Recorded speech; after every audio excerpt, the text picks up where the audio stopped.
Hey guys, what's up? It's Anyah and I am back with another video. Yay! So today I'm going to talk about the questions that I got regarding solo travel.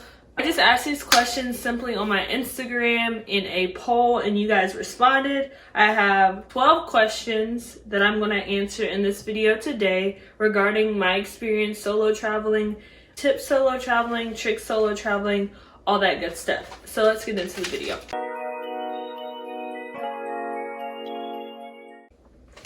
So the first question says, how do you figure out which country to go to? Who takes your pics? So for the first part of this question, I figure out what country I want to go to after completely thoroughly researching which country looks the most appealing to me in terms of culture, identity, government affiliations, and risk as well. I also figure out what it is that I like about the country to see if I want to prioritize it on my list of other countries and how accessible it is and how much it costs altogether. So it's a lot of different components that go into planning a trip and the country that I choose and the time in which I choose to go there. I also figure out if they have any specific tourist times, like when it's most popular, because that usually inflates the price of a plane ticket or it inflates just the overall cost of activities, excursions, rentals, hotel prices. It's all reliant on tourism. So I try not to go places where it's too much tourism because, not where it's too much tourism, or if it's really high during that season during tourism, because I don't want to pay double what I could pay first time. So for the next part of the question, I use a tripod, which is actually what my phone's on now. A tripod is basically like a stick with 3 little feet on it that you can adjust to any height or any height that you want. You can use it to record or take photos. It holds your phone steady and it gives you a really nice solid base for you to record on or take pictures. I usually go to the most popular places that I have on my itinerary, which I create for every travel destination that I go to. So I first set up my tripod like I would now in a semi-aesthetically pleasing area and background, and I look at a couple poses from other travel influencers or bloggers, and I try to recreate those pictures, and I try to add my own little spice as well. So yeah, I also got this question a lot. Who takes my pictures? Of course, I take my own pictures. If I'm not getting the pictures I want, I do ask random strangers to take my photos. I know that sounds kind of crazy, but I look at who they're with first before I give them my phone, because some people will run off with your phone. But I look to see if they're with a family. If they're with a family, most likely than not, they're not going to steal your phone and they're not going to run because they're around people. They're just on vacation like you are. And yeah, I bought this tripod off of Amazon. This is totally not sponsored in any way. I have a pretty cheap one. You can get a better quality one for like anywhere from $25 to $35. Mine was like $22, and it's just the most basic form you can get because I am new YouTubing. So the second question is it better traveling with a group or friends?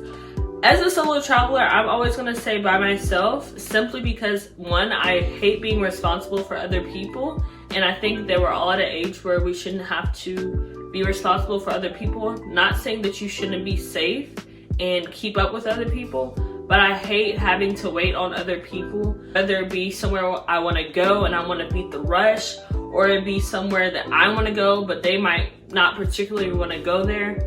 Even if it's having my money together even before we go on the trip and someone else doesn't have their money together. It's very, very, very, very frustrating when people don't have their priorities straight and you really want to go on a trip, but you're waiting on someone else or you're relying on someone else.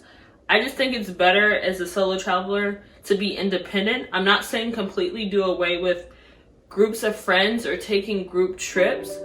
I'm simply just saying that in terms of reliance and responsibility, it's easier this way if you solo travel, or if you just solo travel and then say, hey, I'll meet you at the country, but coming together, it just seems so messy, and it seems like it never happens. And you will waste time and waste breath on other people and be waiting forever if you always want to go on a group trip. That's why I just say go if you want to do something. The third question is, how do you make friends? I make friends abroad by joining Clubhouse with other solo travelers and seeing if they're in the same area as me. I'm also on Miss Travel, where you can look at people who are traveling the same place as you as well. I also get on Facebook groups with other solo female travelers or women travelers as myself and see if they're going the same places. But I always do a background screen. I just don't say, hey, meet me here, because sex trafficking, kidnapping, and you don't know them other than the persona that they present online. But I also screen them and I talk to them. I, do a thorough research before I just say, hey, let's grab lunch, or hey, let's get drinks. So the fourth question is, how did you start? How do you find things to do? I started last year of 2020, right before spring break. Everybody was discussing going to Miami or going to Jamaica, Puerto Rico, but no one was really talking about serious places that you can go out of the country to, or that might be further away, like a serious vacation. And I was in a very bad mental state at the time, and I seriously just had to escape the toxic pressure of being in academia, being a student, and just the pressure of I guess my social atmosphere that I was immersed in. It was really overwhelming, and it was too much for me to handle. Not saying that I broke down, but I really needed to just get away and get out, because I had been working so hard and I had all this other pressure from external things that I could not control. So I decided to go to Bali, Indonesia solo. This was my first time doing a solo trip, and I just went. I booked my ticket in December for March, which was Howard's spring break, and I just figured everything out along the way. I literally drained my bank account. I just worked all that money back up to book all my accommodations, to book where I was gonna stay, to book everything. And it was really good, and I was really proud of myself as well. So that's how I started. How do I find things to do?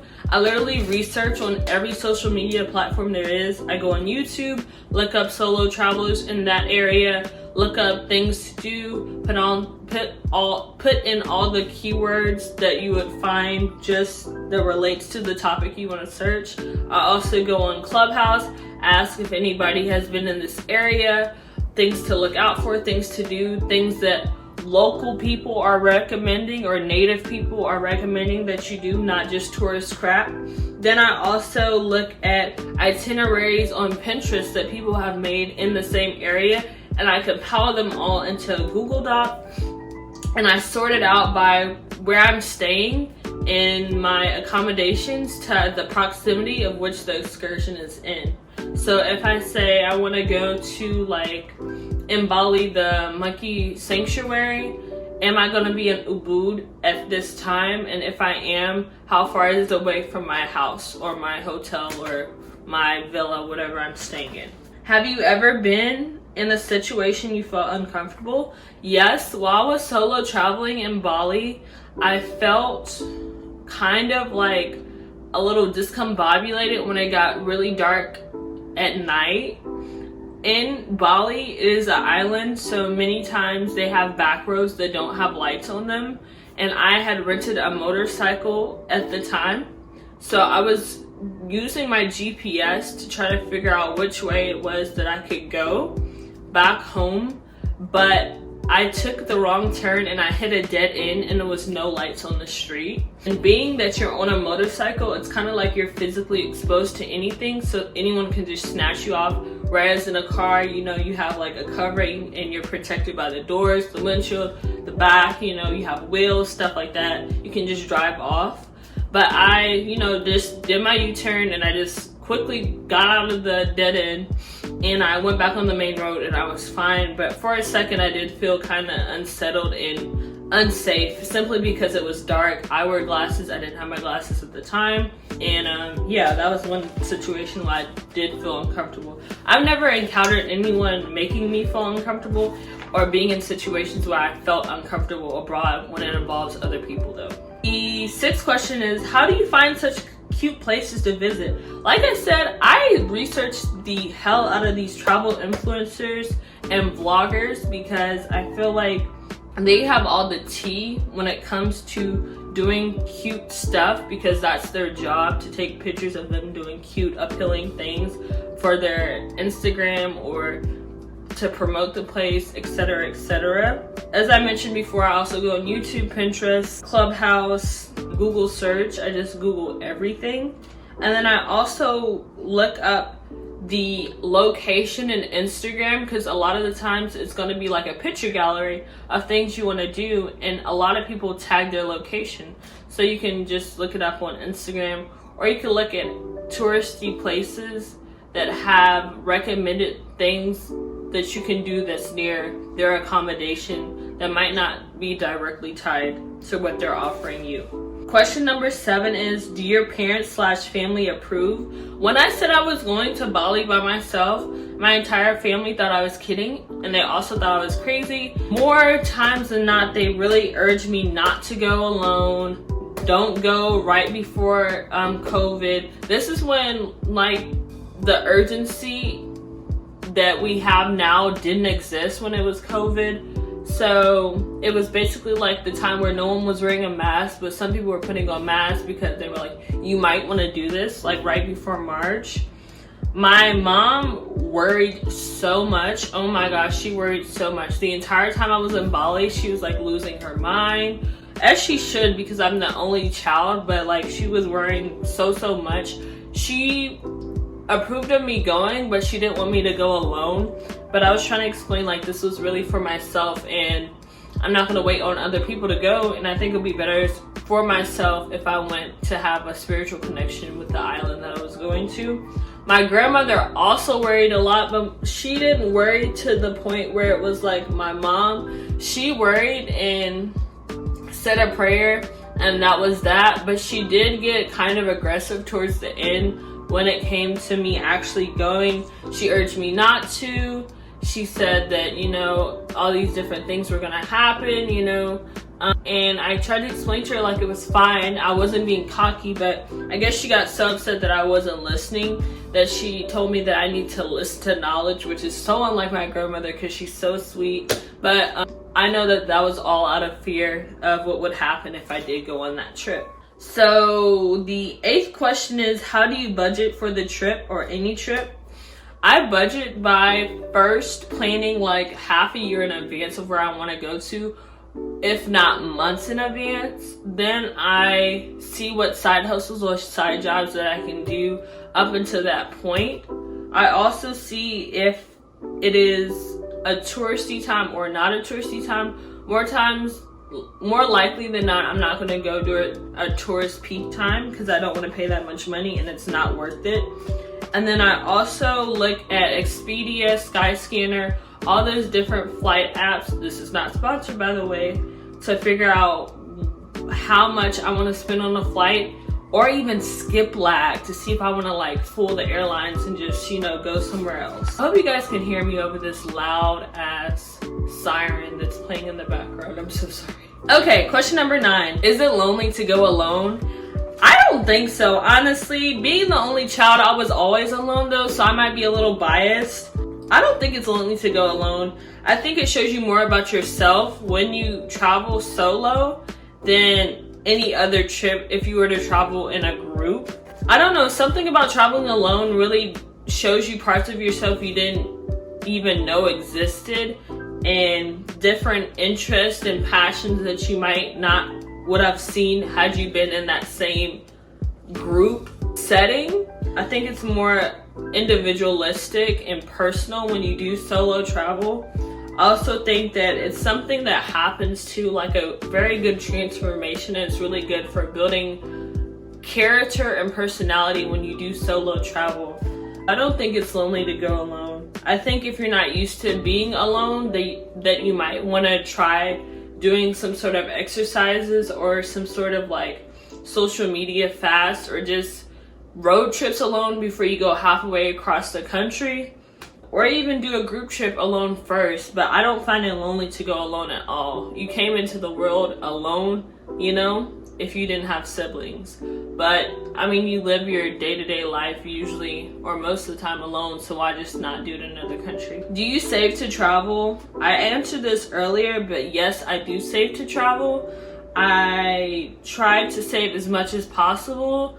I try to also budget my excursions, housing, accommodations, and food all in the same sitting with my itinerary, but I also put a little bit extra money in case there's other things that might happen or prices are outdated, things of that sort.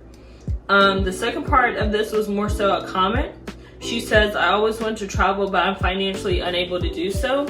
So a hack for this, if you want to still travel for pleasure or just vacation or holiday, as people in UK say it, try buying a flight to a destination and asking any sort of hostel or hospitable or hospitality related businesses if you can work in exchange for housing, food, or accommodation.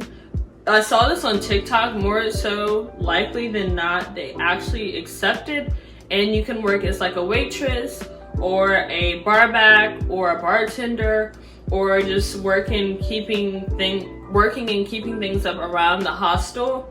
And it's a really good deal because you get free accommodation that you don't have to worry about, and you're also in another country and you're making pretty good money to stay there. So I feel like it's really good. The last question says, do I find good ticket sales? As mentioned before, I usually do. When I went to Bali, it was around $890, but I got it so early in advance in the month of December for March of next year that it was increasingly cheap, rather than $1,000 plus for a trip to Bali, round trip from the United States to Indonesia.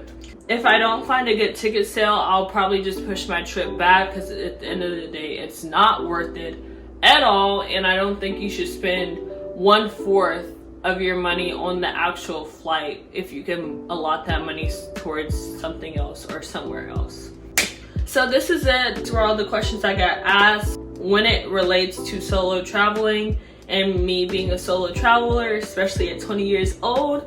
Thank you so much for you guys' questions, comments, feedback, and most of all, your support. I really appreciate it. If you have any more questions, as always, just DM me on Instagram, email me, or drop a comment in the comment section below. I hope you guys like this. Like, comment, and subscribe, and I'll talk to you guys in my next video.